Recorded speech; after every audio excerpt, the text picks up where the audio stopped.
हक बात कहे तो लब्बैक कहो, लेकिन हर नाराए कायद की तायद नहीं करते।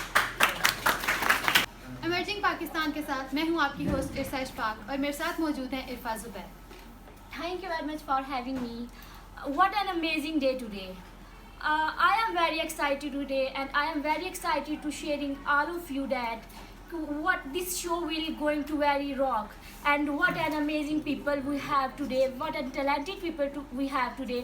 और ये बात सिर्फ मैं नहीं कह रही, जैसे जैसे शो आगे बढ़ेगा ये बात आप सब खुद भी बोलेंगे, और ये मैं आप सबको चैलेंज करती हूँ कि आप सब जैसे जैसे शो आगे बढ़ेगा आप सब ये खुद बोलेंगे कि what an amazing people we have today. तो पाकिस्तान की जिस तरह से दहशत गिरती जा रही है, पाकिस्तान की पॉलिटिकल सिचुएशन जिस तरह से ख़राब होती जा रही है, even we are socially so disturb कि हम लोगों को खुद भी मालूम नहीं होता कि हम लोगों ने किस साइड पे मूव करना होता है। और पाकिस्तान की जिस तरह से इकॉनमी डाउनफॉल में जा रही है, बहुत से हमारे यूथ जो है वो आउट ऑफ कंट्री मूव करना चाहती है, और इवन बहुत से लोग हो भी चुके हैं।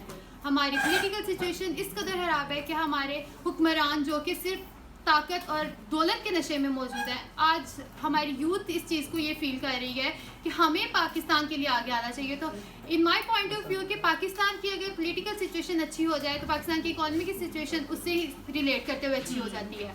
और पाकिस्तान की ये सिचुएशंस कैसे अच्छी हो सकती है, इसके लिए हमारे पास आज के लिए 2 टीम्स हैं, और बेसिकली हमारा टॉपिक है कि पाकिस्तान विल प्रोग्रेस और नॉट। हमारे लेफ्ट साइड पे मौजूद है एक टीम जो कि इस चीज़ को सपोर्ट करती है कि पाकिस्तान प्रोग्रेस ज़रूर करेगा, जबकि हमारे राइट साइड पे जो टीम मौजूद है वो कहती है कि पाकिस्तान प्रोग्रेस नहीं करेगा। तो हम इनसे स्टार्ट करते हैं। फर्स्ट ऑफ ऑल मैं टीम ए से स्टार्ट करना चाहूँगी कि ये किस फैक्ट के बेस पे कहते हैं। मैं सेल्फ ज़ैनबी नाम, और मैं ये कहना चाहूँगी कि पाकिस्तान पे जैसी भी सिचुएशन आए, चाहे उनमें पॉलिटिकल सिचुएशन जो है ख़राब चल रही है, जो भी मसले पाकिस्तान में आएंगे, लेकिन पाकिस्तान तरक्की ज़रूर करेगा। कोई भी कंट्री ऐसी नहीं है कि उस पर क्राइसिस आए और उसके बाद वो तरक्की ना कर सके। बस कुछ पॉइंट्स ऐसे हैं जिनको यूटिलाइज़ करके, अपने नेचुरल रिसोर्सेज को यूज़ करके, और भी पाकिस्तान के पास ऐसे बहुत से पॉजिटिव पॉइंट हैं जिनको यूज़ करके पाकिस्तान तरक्की कर सकता है। और हम पाकिस्तानी हैं, वो शुड स्टे पॉजिटिव, और हमें यही कहना चाहिए कि पाकिस्तान तरक्की ज़रूर करेगा। माई सेल्फ ईशा, जिस तरह कायद-ए-आज़म ने कहा था कि पाकिस्तान को बनने से कोई दुनिया की ताकत नहीं रोक सकती, बिल्कुल इसी तरह पाकिस्तान को डेवलप होने से भी कोई दुनिया की ताकत नहीं रोक सकती। मेरा नाम अरसलान है, और मेरा ये पॉइंट ऑफ व्यू है कि पाकिस्तान इंशाल्लाह प्रोग्रेस कर सकता है। कुछ चीज़ें हैं जो पाकिस्तान की जोग्राफिकल लोकेशन की वजह से कह लें कि पाकिस्तान इस तरह की लोकेशन के ऊपर फॉल कर रहा है कि उसको दुनिया की जितने भी कंट्रीज़ हैं जो इस वक्त फर्स्ट वर्ल्ड कंट्रीज़ हैं, उन सब कंट्रीज़ को पाकिस्तान की ज़रूरत है। और आई थिंक इसी बेस के ऊपर हम लोग अगर उस चीज़ की अपॉर्चुनिटी से फ़ायदा उठाएँ और हम लोग उसको बेहतर तरीके से पॉजिटिव की तरफ ला के पाकिस्तान तरक्की की तरफ जा सकता है। पाकिस्तान इंशाल्लाह तरक्की करेगा। अगर हम एज एग्जांपल इंडिया को लें, उधर गुरबत जो है 18 मिलियन होमलेस पीपल्स हैं। करप्शन पाकिस्तान के बाद तो सबसे ज़्यादा है, तो क्यों नहीं पाकिस्तान भी अपना जो है ना प्रोग्रेस ज़रूर करे। आई एम शम्स ज़ुबीन, और मैं ये कहना चाहूँगी कि Pakistan can progress and Pakistan will progress इंशाल्लाह। और हम आपके साथ ऐसे कुछ फैक्ट्स एंड फिगर शेयर करेंगे which will prove that Pakistan can progress.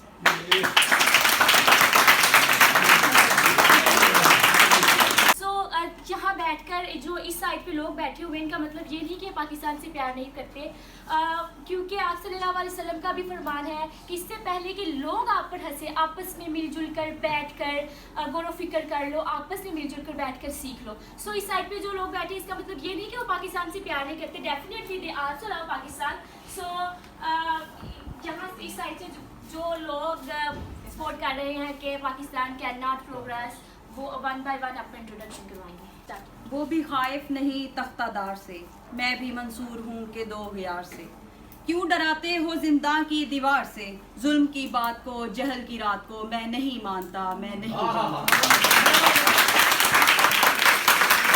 बिल्कुल इसी पैगाम के साथ मैं ईशा नूर BBF 19229 मैं इस टॉपिक पे डिबेट करूंगी कि पाकिस्तान प्रोग्रेस नहीं कर सकता, और इसके साथ हम फैक्ट एंड फिगर्स शेयर करेंगे आपके साथ इंशाल्लाह। अस्सलाम वालेकुम, my name is Mohammad Janfar Jatta, और मैं अपने टॉपिक अब यानी अपना जो इस बात का आगाज़ इस बात से करूँगी। मेरे अपोजिट्स ने कहा, अपोनेंट्स ने कहा कि पाकिस्तान जापानीज़ की एग्जांपल दी, तो जापानीज़ ने कैसे लिया था अपना बदला। वो उनकी पूरी तरह डिस्ट्रॉय कर दे 2 सिटीज़ को। उनसे पूछा गया, जब वो तरक्की कर चुके हैं आप, तो कुछ साल पहले उनसे पूछा गया कि आपने बदला क्यों नहीं ले रहे, आप तो तरक्की याफ्ता कौम है। तो उन्होंने कहा, आपको पता है आज बराक ओबामा जौन सा फ़ोन इस्तेमाल करता है अमेरिका का सदर, वो कौन सी कंपनी का, सोनी कंपनी का है। उसने कहा जो टीवी इस्तेमाल करता है कौन सी कंपनी है, जापानीज़ कंपनी है। और हमारे पास पाकिस्तानी कंपनी है, टेलनर की वो है यूफोन पाकिस्तानी कंपनी है, नोकिया पाकिस्तानी कंपनी है। कौन लोग आप सब, हमारे पास किसके पास फ़ोन है नोकिया का? किसी के पास भी नहीं है। आप अपना बदला ऐसे ले रहे हैं और फिर आप कहते हैं Pakistan will progress. How is possible?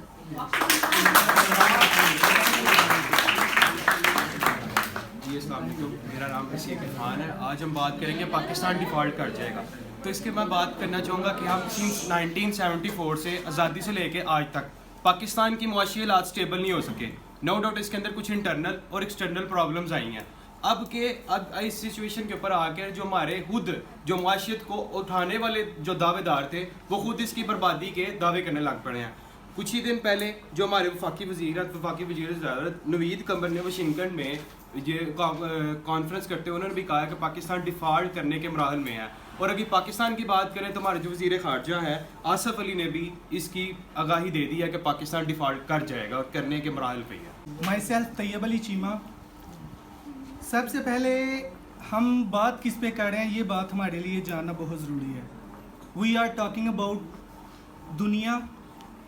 दुनिया में एशिया में जनूबी एशिया और जनूबी एशिया में हमारा खित्ता, जिसके एक साइड पे भारत, एक साइड पे अफ़गानिस्तान, और दोनों ही इस टाइम दुनिया में बर्निंग, सबको पता है कि हमारे बर्निंग एनिमी, बिटर एनिमी, वो यूज़ तब तक ही करता रहेगा जब तक वो आपके अंडर रहेगा।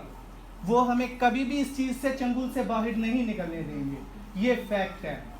नंबर 2 साथ में ऐड करना चाहूँगा, दुनिया में जो तरक्की की है, जिन्होंने जापान की एग्जांपल दी, उनके गिर्द अफगानिस्तान या इंडिया नहीं लगता, लेकिन मैं आपको बता रहा हूँ। Number 3 infrastructure. हमारे पाकिस्तान का निज़ाम ही उल्ट है। हम इंफ्रास्ट्रक्चर से स्टार्ट करते हैं, उसके बाद हेल्थ पे आते हैं, और एजुकेशन का तो भूल ही जाएं। तो ऐसी हालत में पाकिस्तान नेवर एवर प्रोग्रेस। मैं स्टार्ट करूंगा एग्रीकल्चर से, क्योंकि पाकिस्तान बेस करता है एग्रीकल्चर पे। 1947 से लेके अभी तक की अगर बात की जाए तो पाकिस्तान एग्रीकल्चर में ही फंसा हुआ है। ये लोगों की अपनी जो इनकी लोकल अवाम है उनकी बेसिक नीड्स तक ही नहीं पूरी कर सका।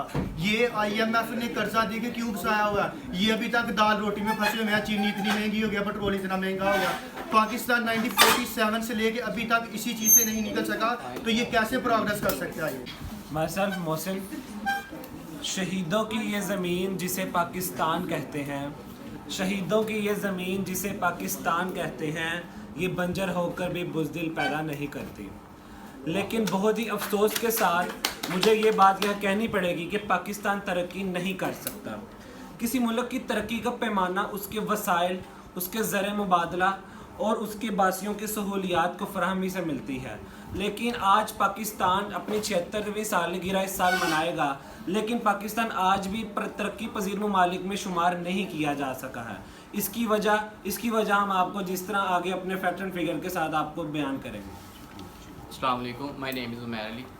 अब हम बात कर रहे हैं कि पाकिस्तान जो है वो तरक्की नहीं करेगा। अब पाकिस्तान को देखिए, दुनिया के कई मुल्क कंट्रीज़ हैं, कोई जो है IT के सेक्टर में तरक्की करके डेवलप कर रहा है, कोई जैसे अरब कंट्रीज़ हैं वो ऑयल पे कर रही है। पाकिस्तान दुनिया का वाहिद मुल्क है अब तक चल रहा है एड्स पे चल रहा है। इसको अमदाद मिलती है तो ये आगे जाता है, नहीं मिलती तो पीछे चला जाता है। ये डिपेंड भी इसी पे कर रहा है। इसने अगर कोई काम किया, जैसे मुशर्रफ के दौर में बैंक्स वगैरह जब बने थे, तब इधर अमेरिका आया, उधर अफगानिस्तान में, तब इसको एड मिली हैं और ये इस हिसाब से चला। ये हम इधर आज ये साबित करेंगे कि पाकिस्तान तरक्की नहीं कर सकता, ये डिफ़ॉल्ट करेगा। My name is Amjad and आज हम इस टॉपिक पे बात करेंगे कि पाकिस्तान प्रोग्रेस नहीं कर सकता, क्योंकि IMF एक ऐसा अदारा है जो किसी भी मुल्क को लोन के ज़रिए ना उसको कंट्रोल करता है, और पाकिस्तान इसमें फंस चुका है कि पाकिस्तान को वो इस तरह से कंट्रोल कर रहा है कि पाकिस्तान की पॉलिटिक्स, इकोनॉमी, हर चीज़ उसके कंट्रोल में है। और आज हम ये साबित करेंगे कि पाकिस्तान उसकी वजह से तरक्की नहीं कर सकता। कि अगर बात की जाए तो पाकिस्तान में मईशत बहुत अहम किरदार अदा करती है। बहुत इन सब दोनों टीम्स ने बहुत अच्छे से इस फैक्टर को डिस्क्राइब किया। अब अगर हम लोग बात करें कि जैसे उमैर ने कहा कि IMF बहुत ज़्यादा रोल प्ले करता है हमारी इकॉनमी में।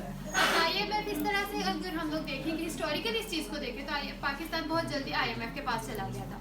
आप इस टीम में से कौन इस चीज़ का आंसर करेगा कि पाकिस्तान IMF के होते हुए किस तरह इकोनॉमिकली स्टेबल हो सकता है? देखिए, IMF मेन वजह नहीं है। IMF से तो लोन अमेरिका ने भी लिया, सिंगापुर ने भी लिया, सारे मुल्क लो रहे हैं।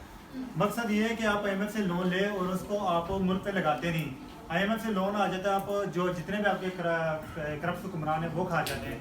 IMF से लोन लेना कोई बड़ी बात नहीं है, ठीक है। तरक्की की एक और वजह मैं आपको थोड़ा सा माजी का टच दे देता हूँ, ठीक है। जब पाकिस्तान आज़ाद हुआ ना तो हिंदुस्तान में टोटल जो सनतें थी 921 थी और पाकिस्तान के हिस्से में सिर्फ 34 आई हैं। तो 34 सनतें देखो और अब देखो ये तरक्की हुई है, ठीक है। और इसके अलावा GDP देखो 1950 में हमारी थी 3 अरब थी और अब 383 अरब है। ये जो 380 अरब हुई ना, ये जो 380 अरब हुए तरक्की हुई है, और क्या हुआ ये, ठीक है। IMF की बड़ी वजह नहीं, IMF अब आया, IMF अब नहीं आया, IMF 1950 से चल रहा है, ठीक है। लेकिन 1950 से तरक्की हो रही है। IMF से कर्जा लिया था, सिंगापुर ने भी लिया था। सिंगापुर देखे आज कहाँ पे खड़ा हुआ है। उनके लोग भी आग से नहीं बने हुए, वो भी हमारी तरह रोटी खाते हैं और पानी पीते हैं, ठीक है। तरक्की हमने करनी है, आपने करनी है, IMF ने करनी है।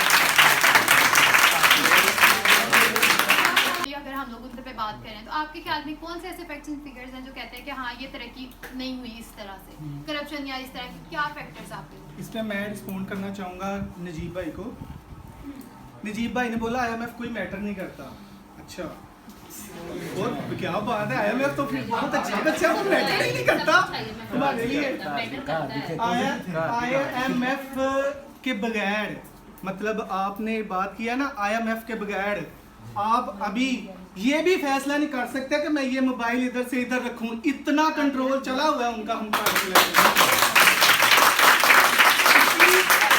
लेटेस्ट एग्जांपल दूं, लेटेस्ट जो सबसे आपकी बात का आंसर के रिस्पॉन्ड के तौर पे है, ठीक है। दुनिया में इस टाइम जो एटॉमिक पावर्स हैं वो सारी ये चाहती हैं कि पाकिस्तान जो है ना, जिसका जो एटॉमिक जो इनका मनसूबा है, ये ना हम इनसे छीन लें। इंडिया की तो दड़ी ना ख्वाहिश है कि ये छीना जाए, हम आराम से कब्जा करें। 2 वीक पहले वो जो एटॉमिक एनर्जी का जो अदारा है उसका DG आया पाकिस्तान प्राइम मिनिस्टर से मिल के गया है। क्यों मिलने आया वो? IMF की सारी शराइत हमने मान ली है, जो उन्होंने कहा है हमने डॉलर बढ़ा दिया है, हर चीज महंगी कर दी है, अपनी खाल उतार दी है पाकिस्तानी अवाम की, फिर भी क्यों वो $1 अरब नहीं दे रहा? और हमें चाहिए कितने? 33 अरब डॉलर। 33 अरब डॉलर आज पाकिस्तान को सर्वाइव करने के लिए चाहिए आज, और $1 अरब के लिए हम रो रहे हैं। उसने बोला अपना एटॉमिक का जो अपना मंसूबा है वो उससे दस्तबरदार हो, उसी टाइम पे अभी छोड़ो, हम आपको IMF से कर्जा ले देंगे। ये IMF रखता है आपके लिए इंपॉर्टेंस। क्यों कर रहे हैं वो? उन्हें पता है इस चुंगल से आप कभी भी नहीं निकल सकेंगे। हमारा डेफिसिट कितना है? $60 बिलियन का, इंपोर्ट और एक्सपोर्ट का। $60 बिलियन कहाँ से लेके आओगे आप? Import $31 billion, import $80 billion. $80 billion आप इंपोर्ट कर रहे हो और आप $31 बिलियन एक्सपोर्ट कर रहे हो, वो भी अब नहीं हो रही। कहाँ से तरक्की करेंगे? नेवर एवर, IMF के बगैर नेवर नेवर आपको वो इसी चंगुल में पुंसा के रखेंगे। और आपने यहाँ पे ना कुछ स्टूडेंट्स ने बात की थी, मैं उनको लास्ट बात भी करना चाहूँगा। आपने लास्ट पॉइंट में उसके बाद आप अपना बता दीजिएगा, मेरे लास्ट पॉइंट है बस। वो जो पीछे स्टूडेंट्स ने बात की अपॉर्चुनिटी की, यही तो हम कह रहे हैं कि आप खुद तो बता रहे हो पाकिस्तान वर्स्ट सिचुएशन में है, तो कैसे तरक्की करेगा? आप अपॉर्चुनिटी बता रहे हो, पाकिस्तान ऐसे कर ले तो तरक्की कर लेगा, पाकिस्तान ऐसे कर लेगा तो तरक्की कर लेगा।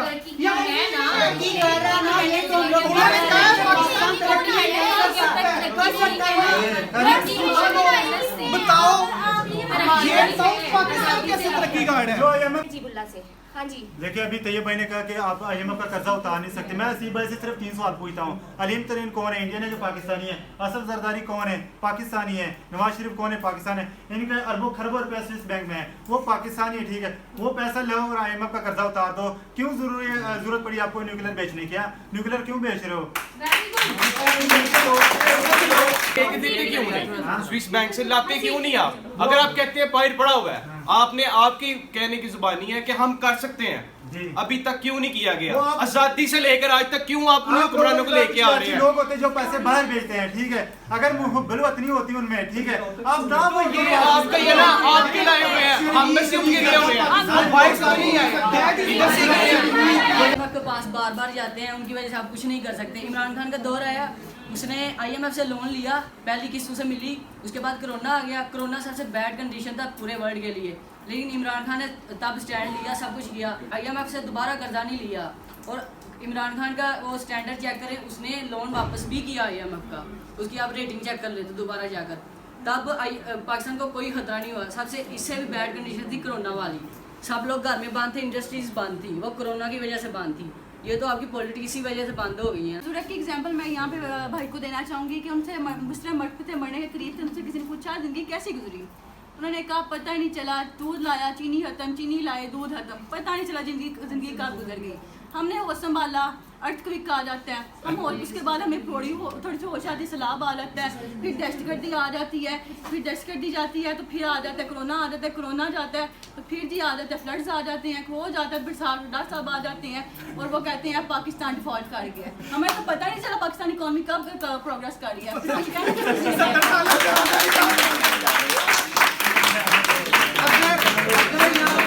अगर यहाँ पे बात की जाए, आप बात कर रही हैं कि इकोनॉमी पाकिस्तान की बिल्कुल डिफॉल्ट कर चुकी है। आपके सामने मैं एक छोटा सा पॉइंट ऑफ व्यू रखता हूँ, मैं एक पॉइंट ऑफ व्यू रखता हूँ, ठीक है। उसको बेरागर्क करने वाला, पाकिस्तानी को बेरागर्क करने वाला कौन है? कौन है वो लोग? वही लोग हैं जिनको हम लोग आगे लेके आ रहे हैं। यही यहाँ पे हम लोग अपना पॉइंट ऑफ व्यू लेके आए हैं कि अगर हम लोग यहाँ पे पाकिस्तान के अगर नेगेटिव पॉइंट्स है, अगर पॉजिटिव पॉइंट्स भी तो है ना, आप लोग उसके ऊपर देखो ना। हम लोग यूथ हैं, हम लोग उसके ऊपर वर्किंग कर सकते हैं, हम लोग पॉलिटिक्स में आ सकते हैं। यहाँ से ग्रेजुएट होने के बाद हम लोगों ने ही जाके कहीं किसी अच्छे अदारों के ऊपर बैठना है। अगर हम लोग ही करप्ट होंगे तो फिर यहाँ से पाकिस्तान कैसे तरक्की कर सकता है?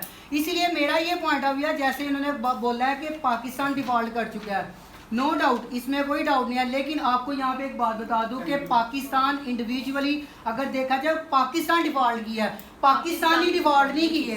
पाकिस्तानियों के पास अल्हम्दुलिल्लाह अभी भी पैसा है। ये जो हुक्मरान है ये सिर्फ और सिर्फ इस वजह से डोंगरे चाह रहे हैं कि हमें और पैसा मिले, और पैसा मिले, ये इस वजह से शो करवा रहे हैं कि पाकिस्तान डिफॉल्ट कर चुका है। अगर शादियाँ ब्याह देखे जाएं, अगर कुछ दूसरे मामला देखे जाएं, क्या वो सारे मामला ख़त्म हो चुके हैं? गरीब कह रहे हैं गरीब गरीब गरीब। आप लोग भी यही देख सकते हैं कि गरीब अगर खाना खा रहा है तो 3 टाइम का खाना खा रहा है, उसको भी मिल रहा है। लेकिन बस बात यहाँ पे ये आ जाती है कि हम किस चीज़ों को यूटिलाइज़ नहीं कर पा रहे, हम उन चीज़ों को देख नहीं पा रहे। हमको हमारे पास अल्हम्दुलिल्लाह दुनिया के अंदर अगर देखा जाए तो नेचुरल रिसोर्सेज के अंदर सबसे ज़्यादा हमारे पास ज़खायर मौजूद हैं। अगर हम लोग चाहें तो उसको यूटिलाइज करें, इससे हम लोग फ़ायदा उठा सकते हैं। कैसे आप कह सकते हैं? आपने जो पॉइंट रेज किया कि हम लोग यूथ क्यों नहीं आगे आ रहे, तो हम जस्ट पे कुछ कहना चाह रहे हैं, कैसे यूथ आप? में आपने यूथ की बात की है, यूथ में मैं सबसे पहले बताना चाहूँगा, अगर 2020 की बात की जाए तो 2,88,000 स्टूडेंट्स बाहर गए हैं। 2021 की बात की जाए तो 2,25,000। 2022 की बात की जाए तो 7,65,000 स्टूडेंट्स पाकिस्तान छोड़ के बाहर गए हैं कमाने, जिनमें से 92,000 हाईली एजुकेटेड थे, जिनमें डॉक्टर्स, इंजीनियर्स, लॉयर्स, अकाउंटेंट थे। पाकिस्तान कहाँ पे जाए, कैसे ग्रो करेगा जब हमें इधर अपॉर्चुनिटीज़ ही नहीं मिल रही? अगर अपॉर्चुनिटीज़ होती तो क्यों 7,65,000 लोग मुल्क छोड़ के जाते बाहर? और आपने रिसोर्सेज की बात की, कौन से नेचुरल रिसोर्सेज आप कंज्यूम कर रहे हैं? नमक की कान पाकिस्तान में सबसे बढ़िया, कहाँ नमक ले? इंडिया का नमक हम लोग यूज़ कर रहे हैं, कहाँ यूज़ कर रहे हैं हम लोग नेचुरल रिसोर्सेज? अच्छा, नहीं कर, मैं कहता हूँ पाकिस्तान बहुत ऐसा मुल्क है जो एक सुई तक अपने बलबूते पे नहीं बना सकता। हमें टेक्नोलॉजी, कुछ ना कुछ स्किल्स, कुछ ना कुछ चीज़ हम लोग बाहर से इंपोर्ट करते हैं। एक सुई तक पाकिस्तान खुद नहीं बना सकता। इसमें रामडीगल भी अपनाओ, मशीनरी भी अपनी होती है। पहले ये बताएं हम क्यों इंपोर्ट करते हैं, हम मेड इन पाकिस्तान को क्यों नहीं प्रमोट करते? मैं ना अपने असलान भाई को एक जवाब देना चाहूँगा। उन्होंने कहा कि जो गरीब आदमी है ना वो भी 3 टाइम खाना खा रहा है। अभी आप सर्वे से देखें, ऑलमोस्ट जो 30% लोग हैं ना पाकिस्तान के, वो पॉवर्टी की लाइन से नीचे हैं, और ये तकरीबन 6.5 करोड़ लोग बनते हैं, 66 मिलियन। तो इसको पता है मतलब इसका क्या है? इसका मतलब ये है कि वो योमिया 300 रुपये से कम कमा रहे, इतना भी नहीं वो कमा रहे। और वो कितना बनता है हमारा? 9,000 रुपया। और आप पाकिस्तान की सिचुएशन का आपको पता है, यहाँ एक घर में 8-9 अफराद होते हैं और एक कमाने वाला होता है, उनका कफील एक है। मैं इनकी बात कंप्लीट करूंगा। अली भाई ने कहा था कि एग्रीकल्चर से हमारी जो है बेसिक नीड नहीं पूरी हो रही। एग्रीकल्चर से हमारी बेसिक नीड नहीं पूरी हो रही। उसकी सबसे बड़ी वजह ये है कि हमारी पॉपुलेशन डे बाय डे बढ़ रही है। लैंड तो हमारी वही है ना,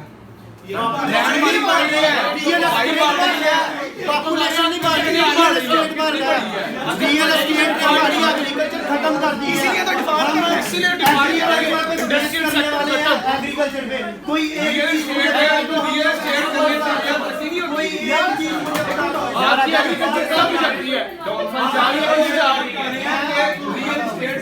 रियल इस्टेट करने से तरक्की नहीं होती।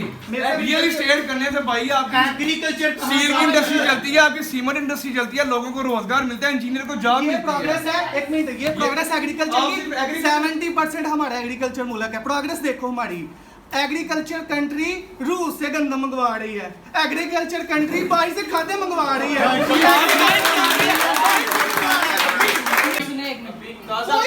कि आप एक चाय की प्याली पीना कम कर दें, वो भी आपको भी कीनिया उनको 450 मिलियन की इंपोर्ट्स हम लोगों ने चाय की की है और गंदम की 365 मिलियन की इंपोर्ट्स हम लोगों ने की है। कैसे कह सकते हैं 75% हम लोग एग्रीकल्चर पे बेस करते हैं? पहले ये बताएं, एक बार इंपोर्ट कर ली तो उसे पकड़ के बैठ जाए, एक्सपोर्ट भी तो करते हैं ना।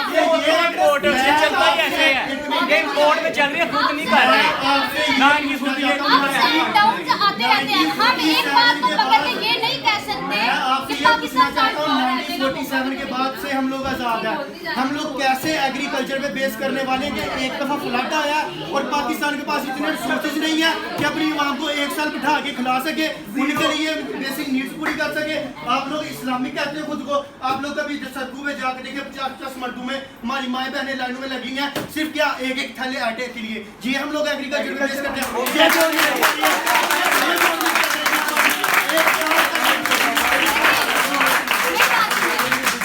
वॉल स्ट्रीट जर्नल है, बस नहीं, वॉल स्ट्रीट जर्नल है एक, ठीक है, उसके अकॉर्डिंग उन्होंने लास्ट टाइम शाया किया है कि पाकिस्तान की जो पॉपुलेशन है ना 42% है middle and upper class. Middle and upper class 42% population है, और ये जो पॉपुलेशन है जर्मनी से भी ज्यादा पॉपुलेशन है। और फिर हम अपनी मोहब्बत वतनी जाहिर करते हैं, कहते हैं कि यूथ बाहर जा रही है। यूथ बाहर क्यों बाहर जा रही है? आप अपॉर्चुनिटीज खुद क्रिएट करें। अगर हर चीज मुल्क ने आपको क्रिएट करके देनी है, मुल्क के लिए आप खुद क्रिएट करें अपॉर्चुनिटीज।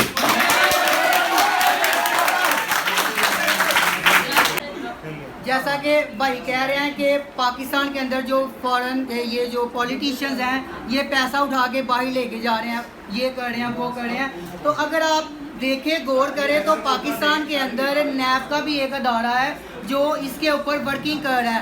आपको भी इस चीज़ का पता होना चाहिए कि पाकिस्तान शुरू से फैटफ ने इसको ग्रे लिस्ट से जो है ना बाहर निकाला हुआ था, ठीक है। अभी आप लोगों को अगर पता हो कि पाकिस्तान ने AML एक्ट और एंटी मनी लॉन्ड्रिंग इसके ऊपर पाकिस्तान ने वर्किंग की है, पाकिस्तान इसके ऊपर काम कर रहा है, नैब भी इसके ऊपर वर्किंग कर रही है। अभी भी पॉलिटिशियंस पकड़े जा रहे हैं, इसके ऊपर वर्किंग चल रही है। आप रिसेंटली 2 दिन पहले की बात है कि हमारे कॉमिक क्रिकेटर मोहम्मद हफीज़, उनसे डॉलर्स जो है ना वो एक रॉबरी हुई है, लेकिन उनसे डॉलर्स जो पकड़े गए हैं हाँ जी घर में। अब ये देखें कि अगर ये लोग कर रहे हैं, ये कौन कर रहे हैं? हम लोग ही कर रहे हैं ना। आपने अभी फेटफ की बात की ना, हम ग्रे लिस्ट से आ गए हैं। आपको अगर मैं ग्लोबल रेटिंग एजेंसी बताऊं ना मूडीज की, तो उसने आपको CA1 से ना CA3 पे डाल दिया। आप कैसे कह रहे हैं कि आप प्रोग्रेस कर रहे हैं? कैसे प्रोग्रेस कर रहे हैं? आपकी फॉरेन डायरेक्ट इन्वेस्टमेंट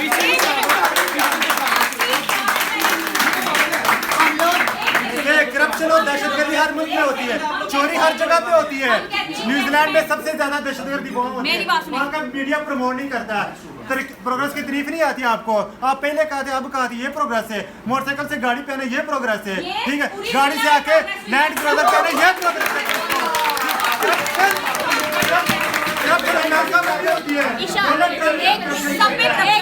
आप कहते हैं फॉरेन डायरेक्ट इन्वेस्टमेंट, अभी भाई ने बात की फॉरेन डायरेक्ट इन्वेस्टमेंट।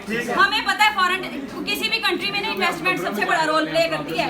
आपने फैक्ट एंड फिगर्स देखे हैं, 2022 में 1.22 मिलियन डॉलर्स हमारे जो फॉरेन डायरेक्ट इन्वेस्टमेंट थी, 7 महीनों में 40% डिक्रीज हो गए, हमारी 6.83 मिलियन हो गई है। आप कैसे कह रहे हैं कि आप प्रोग्रेस? नजीब भाई ने बात की है कि देखिए हमने तरक्की की, हम बाइक से ना कारों में आ गए हैं। तो ये ना एक राइटर है, उसने लिखा हुआ है कि जो तरक्की ये नहीं है कि आप जो मोटरसाइकिलों से कारों में तरक्की है कि जो अमीर आदमी ना वो जो है लोकल ट्रांसपोर्ट यूज़ करे। और उसके बाद ये जो आपने बात की है इन्होंने मेसन भाई ने कि देखें आप लोग ना कोई हाल नहीं बता रहे हैं, ये नहीं कह रहे कि पाकिस्तान तरक्की कर रहा है। आप लोग कहते हैं ये ऐसा होना चाहिए और ऐसा करो, बताओ ना हो रहा है, करो तो हमें पता, करो तो आपने क्या किया? आपने क्या बनाया? बेसिक इनकम सपोर्ट प्रोग्राम बनाया। हाँ। जी इस 7 साल आपने बहुत बड़ा काम किया। क्या किया? आपने लोगों को सुस्त बनाया और उनको कर दिया लेजी। उनको कोई स्किल सिखाओ, उनको आगे लाओ।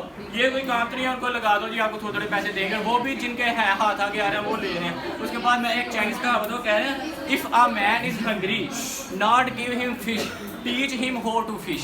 उसको सिखाए, उसको ना रोटी दे। अच्छा, हम पता सुबह क्या की जा रहे हैं? हम चाहते हैं कि सोने की थाली और प्लेट में लाके हमें अपॉर्चुनिटी पेश की जाए और हम उसे अवेल करें। हम कह रहे हैं पाकिस्तान कांट प्रोग्रेस। पाकिस्तान का गवाला दूध में पानी मिलाकर खालस दूध कहकर उसे बेचता है और कहता है कि पाकिस्तान कांट प्रोग्रेस। हमें पता है कि कंट्री में इलेक्ट्रिसिटी की शॉर्टेज है। हम अपने घरों में बिला जरूरत इलेक्ट्रिसिटी इस तरह से जाया करते हैं और फिर हम आगे कहते हैं कि पाकिस्तान कांट प्रोग्रेस। हमें पता पाकिस्तान में वाटर शॉर्टेज है। हम पानी किस तरह से जाया करते हैं और फिर हम कहते हैं पाकिस्तान कांट प्रोग्रेस। देखिए, आप कितने साल हो गए आपको अपने लिए जीते हो गए? 20, 22, 23 साल हो गए। 2 साल बस पाकिस्तान के लिए जी लें। बनकी हादसा बाजार में आ जाएगा, जो नहीं होगा कल अखबार में आ जाएगा। इन चोर चक्कों की करो कद्र के मालूम नहीं कौन कब कौन सी सरकार में आ जाएगा। फिर आए तो हम अपने जितने भी हमारे पॉलिटिशियंस हैं, हम उनकी सब्र से हम उनका मुकाबला अल्हम्दुलिल्लाह कर रहे हैं, क्योंकि हमें भी एक कौल याद है कि शैतान भी बेस बदल कर अपने काम करने में कामयाब रहता है। सो हमारा जो टॉपिक है वो है पॉलिटिकल। तो 1 बाय 1 हम अपने जो कंटेस्टेंट्स हैं उनसे 1 बाय 1 व्यू लेते हैं। सबसे पहले तैयब आपका इस बारे में क्या ख्याल है? मैं पॉलिटिक्स के ऊपर बात करने से पहले आपको पॉलिटिक्स का थोड़ा सा बैकग्राउंड बताऊंगा। पॉलिटिशियन में आज तक प्राइम मिनिस्टर 5 साल के लिए कोई भी प्राइम मिनिस्टर चूज किया जाता है। आज तक कोई प्राइम मिनिस्टर हमारा 5 साल तक नहीं रहा। खत्म। बात किस्मती नहीं, यही चलती है, यही चलती है। तरक्की का क्या बताता हूँ। इसमें मेरे पॉइंट्स ये हैं, पॉलिटिशियन 70 खानदान है सिर्फ पाकिस्तान में जिनका पॉलिटिक्स के ऊपर कब्जा है। वही एलीट है, वही कब्जा है, उन्होंने ही सारा कुछ करना है। आम आवाम का इसमें सड़ोकारी कुछ नहीं है, कोई रोल नहीं है। क्यों? क्योंकि पॉलिटिशियंस का कब्जा है उसके ऊपर। ठीक है, अब उसके बाद पाकिस्तान इसके लिहाज से तरक्की नहीं कर सकता। मैं मिसाल देना चाहूँगा इसमें कि 30 साल हमने मार्शल लॉ में गुजारे और 30 साल सो कॉल्ड डेमोक्रेसी गुजारी। जब एक निज़ाम लगातार चलता है ना, तब वो मुल्क तरक्की करता है। इंडिया जो हमारा नेबर भी है और हमारा दुश्मन भी है, वहाँ आज तक मार्शल लॉ नहीं लगा। हमेशा सियासतदानों की हुकूमत आई है और आज वो अपने आप को 6th बड़ी अपनी इकोनॉमी पावर उन्होंने डिक्लेयर कर दी है।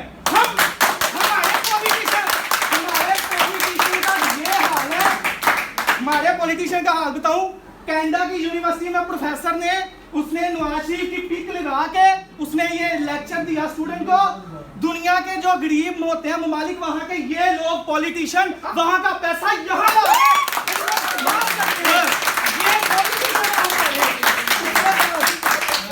पॉलिटिशियन का अभी का हाल लगा लें। पाकिस्तान की आवाम भूखी मार रही है, हर हाल में बुरी है। आप आवाम 2 साल इसमें बात की, शमसा ने 2 साल अपने लिए जिए। अपने लिए जी के क्या करना है? प्राइम मिनिस्टर उन्होंने बनना है, वज़ीर आला उन्होंने बनना है, MNA उन्होंने बनना है, MPA उन्होंने बनना है, फैसला साजी उन्होंने करनी है। हमारे हाथ में क्या है? जीरो। कोई फैसला साजी नहीं है। सिंध की बात करते हैं, सिंध में वडेरा सिस्टम है। वो कहते हैं हमने आपको मार देना, कत्ल कर देना, आपको ये गंदम का एक दाना नहीं मिलना अगर आपने हमें वोट नहीं डाला। तो हमारा जो ये वाला सेशन सेगमेंट गया बहुत अच्छे तरीके से दोनों ने अपना जो उनका टॉपिक था उसे डिफेंड किया है। तो हमारा नेक्स्ट जो हमारा सेगमेंट है वो है एजुकेशन। सो हर इंडिविजुअली अपना पॉइंट ऑफ व्यू देगा और वो बताएगा एजुकेशन के बारे में कि इस साइड वाले लोग बताएंगे why Pakistan can progress in education sector and इस साइड वाले बताएंगे why Pakistan can not progress in education sector. So start हम लोग में मुन्ना से लेंगे। तो सबसे पहले तो मैं कोटेशन रेज करूँगी कि no country can really develop unless its citizens are educated. अब मैं कुछ फैक्ट्स आपको सामने पेश करूँगी। द फीमेल लिटरेसी जो रेट है इन पाकिस्तान वो 48% है सिर्फ, और 70% मेन का लिटरेसी रेट है। तो आप इस कोटेशन को देखें कि जब आपके घर में जो फीमेल्स हैं जिन्होंने आपकी नस्लें चलानी हैं, जब वही एजुकेटेड नहीं है तो उनके जो आगे से बच्चे हैं वो किस तरह से एजुकेशन हासिल करेंगे। तो अब आगे मैं ये कुछ लैक ऑफ एजुकेशन की रीजंस बताऊंगी। सबसे पहले तो पॉवर्टी जो कि पाकिस्तान में बेशुमार है, फिर lack of infrastructure, third gender, fourth one is shortage. अब अगर हम गवर्नमेंट इंस्टीट्यूशंस और प्राइवेट इंस्टीट्यूशंस की बात करें, गवर्नमेंट इंस्टीट्यूशंस के नो डाउट उनकी जो फीस है वो एज़ कम्पेयर टू प्राइवेट कम है, लेकिन वहाँ पे जो टीचर्स की प्रोफेशनलिज्म है वो बहुत कम है। अब जो बीकन हाउस स्कूल है वहाँ पे सिर्फ जो एलीट क्लास है वो एडमिशन ले सकती है, और गवर्नमेंट स्कूल्स के अंदर तो टीचर्स ही एजुकेटेड नहीं होती हैं। मतलब मेरा खुद का ही एक्सपीरियंस है, मेरी मदर गवर्नमेंट टीचर हैं, तो मैं खुद वहाँ पे जाके देखती हूँ कि वो किस तरह से स्टूडेंट्स को मतलब एजुकेशन दे रही होती हैं। नो टाइम टेबल, नो उनका कोई सिलेबस नहीं है। 9% पॉलिसीज़ ऑन एजुकेशन बनी थी लेकिन उनमें से कोई भी वर्क नहीं हुई। रिच स्टडी मतलब कि वही बात की जो रिच है वो ओ लेवल्स और बीकन हाउस में स्टडी कर रहे थे और सिर्फ उनको ही आगे एम्प्लॉयमेंट मिलती है, क्योंकि अब ये माइंडसेट ही ये बन चुका हुआ है कि अगर आपको इंग्लिश आती है तो आपको जॉब्स मिलेंगी, क्योंकि ये बेसिक नीड है। Education has been treated like a step child. Low budget, आप सबसे कम बजट जो होता है ना वो एजुकेशन सेक्टर को मिल रहा है। उसके बाद lack of professionalism, lack of quality teachers, lack of resources, education libraries नहीं है। अब इस क्लास में हम बैठे हैं, हमारे पास क्या फैसिलिटीज़ है, हमारे पास यहाँ पे प्रोजेक्टर नहीं है, हमारे पास एसी नहीं है। स्टूडेंट्स को जब एक अच्छा इन्वायरमेंट नहीं दिया जाएगा तो वो कैसे एजुकेशन हासिल करेंगे। और the main thing is this that जो एजुकेशन होती है वो किसी भी इकोनॉमी की एक बैकबोन है। तो जब आपकी एजुकेशन ही नहीं सही है, नो एम्प्लॉयमेंट, आपकी इकोनॉमी नहीं स्ट्रॉन्ग, आपके पास यूथ नहीं है। That's all. देना चाहूँगा, इन्होंने कहा जी गवर्नमेंट स्कूल में ना इतना टीचर जो पढ़े लिखे नहीं होते। हालांकि मैं जिस स्कूल से पढ़ा ना गवर्नमेंट स्कूल डिलावाली में, वहाँ पे जो हमारे हेड मास्टर थे ना उन्होंने MBA किया हुआ था, M.Com किया था, और जो मेरा टीचर था ना इंचार्ज उसने 5 MA किए हुए थे, MA Punjabi, MA Urdu, MA English, MA तारीख, MA इस्लामियात, 5 MA किए हुए थे। और B.Ed की डिग्री भी थी। B.Ed का डिग्री का मतलब होता है आपको एजुकेशन का जो वो सारा रूल होता है, स्टैंडर्ड सिखाए जाते हैं, कैसे बच्चों को तालीम देनी है, कैसे उन्हें सिखाना है, ये सारा कुछ। और रही बात एजुकेशन के लिए गवर्नमेंट ने कुछ नहीं किया। इमरान खान की जब हुकूमत आई ना तो उन्होंने यकसा निसाब वाला वो कानून लागू किया, जिसके मुताबिक प्राइवेट स्कूल में भी वही किताबें होंगी, गवर्नमेंट स्कूल में भी वही किताबें होंगी। इससे आपकी फ़ीस से कोई फ़र्क नहीं पड़ता, निसाब से फ़र्क पड़ता है। अगर आपको एक ही स्कूल में, सब स्कूलों में एक ही निसाब पढ़ाया जाएगा ना तो आपकी तरक्की होगी। हमारी आज के ओवरऑल डिस्कशन, हर सेशन, हर सेक्टर के हवाले से अगर हम लोग देखें तो बहुत ज़्यादा हमारे फैक्ट्स एंड फिगर्स ऐसे आए कि जो अगर हम लोग करें तो हमारी बेसिक चीज़ों पे आए हैं। तो अब हम लोग ये है कि हमारी डिस्कशन टाइम शॉर्ट है, हमारी डिस्कशन क्लोज अप करते हैं हम इसको। और फर्स्ट ऑफ ऑल ईशा, मैं आपसे आपके फाइनल व्यू, टाइम शॉर्ट है, 2 मिनट में अपने फाइनल व्यू बताएं क्या आपका। मैं जुडिशरी और इस्टेब्लिशमेंट की जैसे इन्होंने बात की तो उसको एक अनवर मकसूद साहब का ही एक उनकी सच्ची कहने बात है जो हमें कड़वी तो लगेगी लेकिन वो हकीकत है। उन्होंने कहा दरवाज़ा अदालत का हो या खाना का बागा सिर्फ ताकतवर के लिए खुलता है, गरीब के हिस्से में सिर्फ चक्कर ही आते हैं। नेगेटिव पॉइंट लें, Pakistan 6th most popular country है। जैसे अभी हमारे एजुकेशन सेक्टर में बात हो रही थी, उन्होंने कहा हमारे पास यूथ नहीं है। यूथ कैसे नहीं है? ये जो बैठ के कह रहे हैं ना पाकिस्तान कांट प्रोग्रेस, वही करप्ट पीपल है। हम वो फलाना है, उन्हें एक प्रॉपर्टी बना ली, वो फलाने पॉलिटिशियन ने एक प्रॉपर्टी बना ली, और फिर बाद में कह रहे होते हैं पाकिस्तान का कुछ नहीं बनना, अपनी दिहाड़ी जितनी लगा ली, दूसरे का कोई नहीं करना, और फिर बाद में दूसरे को करप्ट कह के बाद में जाके कह रहे होते हैं पाकिस्तान का कुछ नहीं बन सकता, ऐसे से कुछ नहीं कर सकते।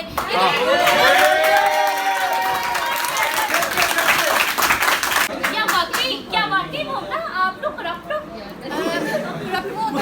हमारे पास तो अपने पैसे नहीं है, हम माँ बाप के पैसे और वो कहते हैं कि हम क्यों इस बात पर डिबेट कर, पाकिस्तान विल नॉट प्रोग्रेस। वो कौमें तबाह हो जाती हैं जो अपनी कमजोरियों का सामना नहीं करती, उन पर बात नहीं करती। और जब इंसाफ की बात की जाए तो मोहम्मद खान इस निज़ाम के बारे में कहते हैं कि चलते हैं दबे पाँव कि कोई जाग न जाए, चलते हैं दबे पाँव कि कोई जाग न जाए, गुलामी के असीरों की यही खास अदा है, होती नहीं जो कौम हक बात पे यकजा, उस कौम का हाकिम की फक्त उसकी सजा।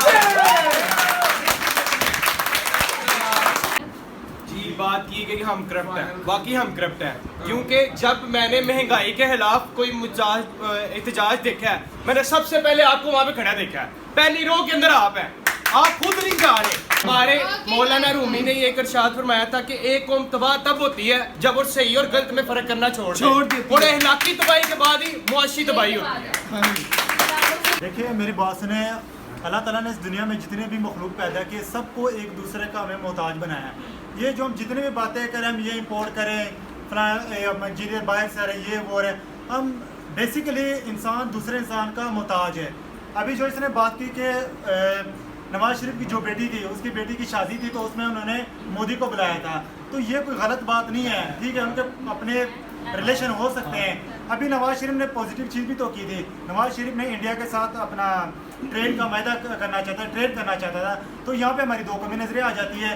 क्या मिलेगा मैं दो कमी नजरिया से, ठीक है, ट्रेड कर ले, रसूलुल्लाह सल्लल्लाहु अलैहि वसल्लम ने भी अपने दुश्मनों से ट्रेड की थी कि नहीं की थी, तो इंडिया अगर हमारा दुश्मन है, अगर हमसे ट्रेड करें, हमारी इकोनॉमी कितनी ग्रो कर सकती है, कितनी डेवलपमेंट हो सकती है, ठीक हो गया। तो ये जो मुनाफिकत है, करप्शन है, इंपोर्ट है, नेगेटिविटी है, ये हर फील्ड में होती है, हर दौर में होती है, ये हर फील्ड हर दौर में होती है। ये अपने हमारे प्यारे नबी सल्लल्लाहु अलैहि वसल्लम के दौर में भी हुई थी, वहाँ भी मुनाफिकत है, यहाँ भी मुनाफिकत है, वहाँ भी करप्शन होती है, अब भी करप्शन होती है, लेकिन इसका मतलब ये नहीं कि हम प्रोग्रेस नहीं कर सकते, हम प्रोग्रेस करेंगे और प्रोग्रेस हो रही है। असल में बात यह है कि हम लोग पाकिस्तान के खिलाफ नहीं है, हम लोग भी चाहते हैं पाकिस्तान तरक्की करे और हम ये दिल से चाहते हैं, लेकिन इसमें कुछ चीज़ें ऐसी हैं, कुछ हालात ऐसे हैं जिनकी वजह से हम लोग तरक्की नहीं कर रहे। उनकी उसमें एक मेन रीज़न IMF भी आ जाती है, वो सारी डिस्कशन हो चुकी है IMF कैसे इन्वॉल्व है।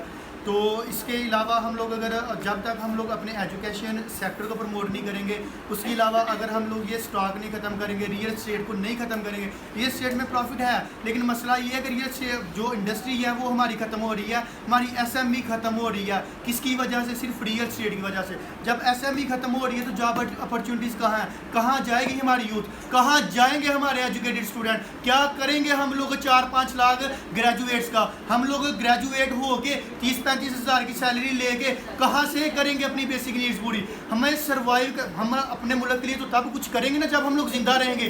जिंदा रहने के लिए हमें बेसिक नीड्स चाहिए, जब वही नहीं पूरी कर सकते तो पाकिस्तान कैसे तरक्की करेगा? एंड पे मैं बस अपनी पॉलिटिक्स के लिए इतना ही कहना चाहूँगा कि visionary leader do not make popular decisions, they make right decisions. सबने अपने बहुत अच्छे फाइनल व्यूज़ दिए, किसी ने सोल्यूशन पेश किया और किसी ने बताया किस तरह से हम लोग कर सकते हैं। एट दिन हम लोग भी अपना व्यू दे देते क्योंकि हम लोग भी तब से कह रहे हैं कि यार हमें भी कुछ बोलने का मौका दें। तो मेरे ख्याल में जो पाकिस्तान फर्स्ट ऑफ ऑल के पॉलिटिशियंस की बात की जाए ना, तो हमारा वही है कि ख़ानदानी सिस्टम है, एक आ रहा है एक जा रहा है, एक आ रहा है एक जा रहा है।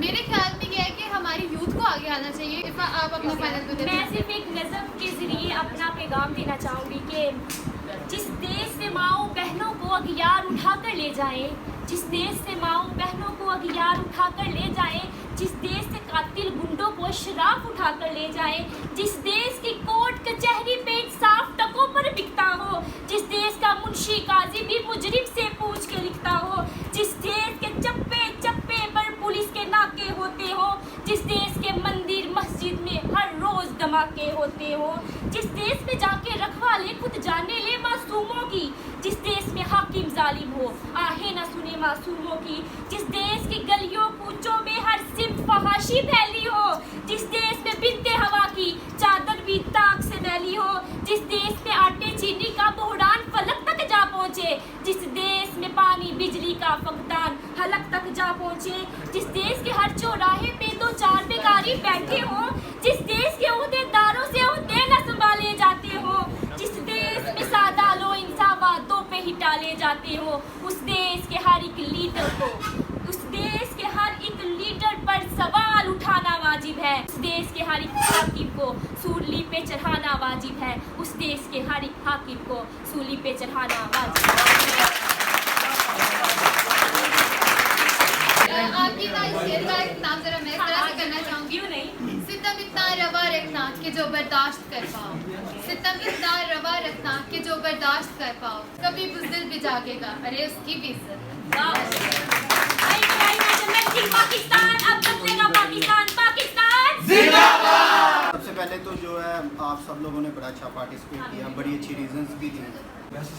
हाँ, बेस्ट स्पीकर में ये है कि Momina Zulfiqar, best emerging speaker उसमें अरसलान आपके साथ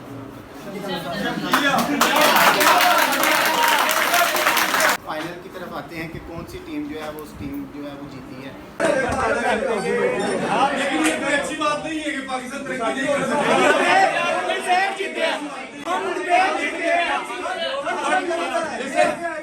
ओके, एक मिनट, थैंक्स फॉर जजिंग।